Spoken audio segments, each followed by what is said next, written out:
for Bennelong. The question now is that the amendment be agreed to. I give the call to the Assistant Minister for Defence. Thank you, Deputy Speaker. In summing up the debate on the Defence Force Retirements Benefit Legislation Fair Indexation Bill, let me thank all the honourable members for their contribution to the debate and for supporting this important and groundbreaking piece of legislation. It's an article of faith for the government. We promised we would deliver this reform, and together this side of parliament collectively has delivered it. This side recognises the unique nature of military service. It's for this reason we all of us this side, have maintained a consistent and principled position on the fair indexation of DFRDB, DFRB military superannuation pensions. We first committed to providing indexation for DFRB and DFRDB scheme members on the 27th of June 2010, and we have been unwavering since that date in delivering this important piece of justice. Since this commitment, we have committed time and time again. We have reaffirmed our belief in providing fair indexation at both the 2010 and 2013 election. This unwavering support to veterans, ex-service families, ex-service personnel and their families has not diminished with time. We have not been disingenuous like those opposite. We have stood firm. This is clear proof that this government says what it does and does what it says. This bill gives effect to the government's election commitment to fairly index Defence Force retirement benefits, DFRB and DFRDB pensioners recipients aged 55 and over from 1 July 2014.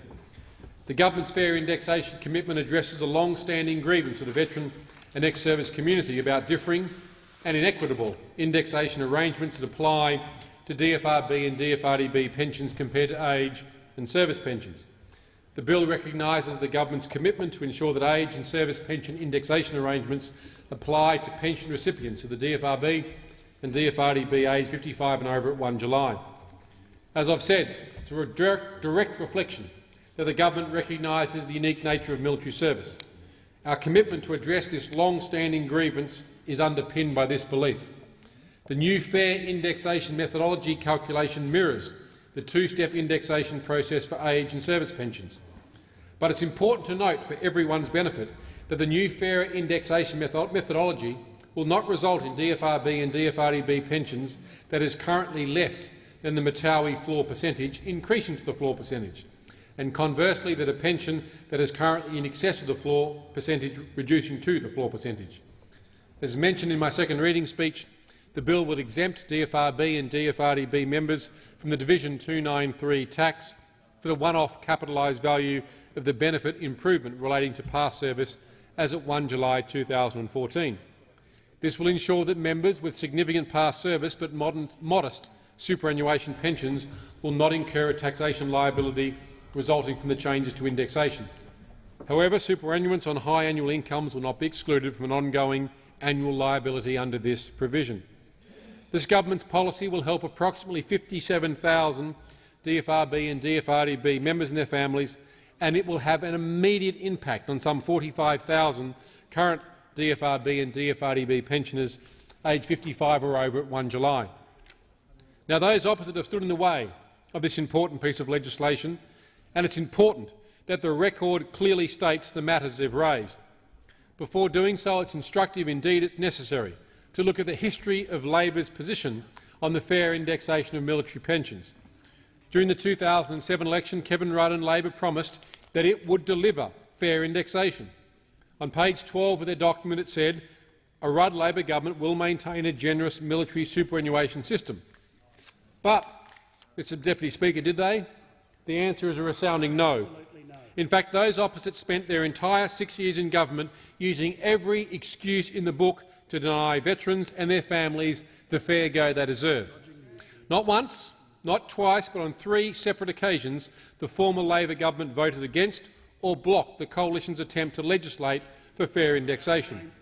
Then there's the discredited Matthews report, a report commissioned by the Labor government in 2008 for the sole purpose of supporting its post-election position of staunchly opposing fair indexation. And at 10 seconds to midnight, literally, right before the 2013 election, Labor pulled off one of the most staggering backflips in recent memory and decided after 6 long years to support fair indexation. The only problem, of course, is it failed to deliver that backflip. Its policies, as all those in veteran and the ex-service communities know, was deficient and deficit. Labor's newfound road to Damascus position was nothing more than a quick fix. In fact, the policy, or their policy, was vastly inferior to the Coalition's policy, and it was anything but fair. Indeed, it was unfair indexation they proposed, failing to include the critical wages-based component Matawi as part of their indexation arrangements. In response to comments made by the member for Batman, I would first say that it's entirely time for you too to remove your rose-tinted glasses. To speak of your supposed party's high stewardship of defence is to ignore the grand farce of $25 billion worth of cuts the last 6 years saw imposed on defence. There is no higher hypocrisy than the inflation of one's own history by Labor at the expense of the lived reality of our Defence Force and military capabilities. So I say to the member for Batman, the next time you speak about your passion for defence, perhaps enlighten us all and have the courage to explain why you sat idly by and watched $25 billion ripped out of the defence budget. Perhaps the member for Batman could spend more time speaking to the nature of the bill than attempting to rewrite Labor's appalling history. Then, of course, the member for Canberra highlighted her achievements in talking to the veteran community, speaking at forums. Well, I say to the member for Canberra, you also, ma'am, were complicit with your colleagues in thrice voting against fair indexation. No degree of engagement will cover that unfortunate truth. The actions of those opposite are telling. Words are cheap. Actions tell the truth. To the member for Denison, I note your media release distributed welcomed the policy from government, and I thank you for your support. I also thank you, sir, for your contribution to the debate. The government, as you and I have spoken privately, will not support your amendment. We made a commitment before the 2013 election to provide fair indexation for those DFRB and DFRDB members aged 55 and over.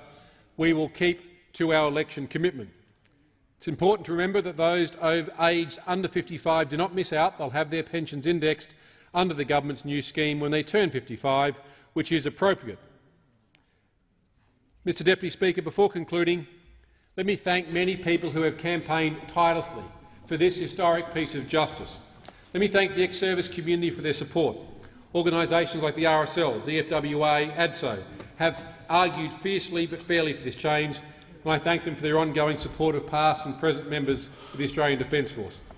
Let me thank my colleagues, many of who are in the chamber, who have advocated fiercely and fought rightly over half a decade for the justice delivered tonight. This bill gives effect to many years of advocacy by colleagues from the Liberal and National Party from this side of politics.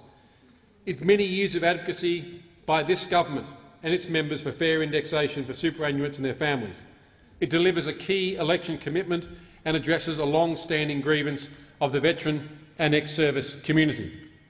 I am pleased to have introduced the bill into this House on behalf of my good friend and colleague, Senator the Honourable Michael Ronaldson, someone who I have fought long and hard with together to achieve this important historic reform, as in we have fought together to achieve it. I look forward to seeing this passed in the Senate soon, so its full effect can come in from the 1st of July this year. I commend this bill heartily to the House. I thank the Assistant Minister for Defence.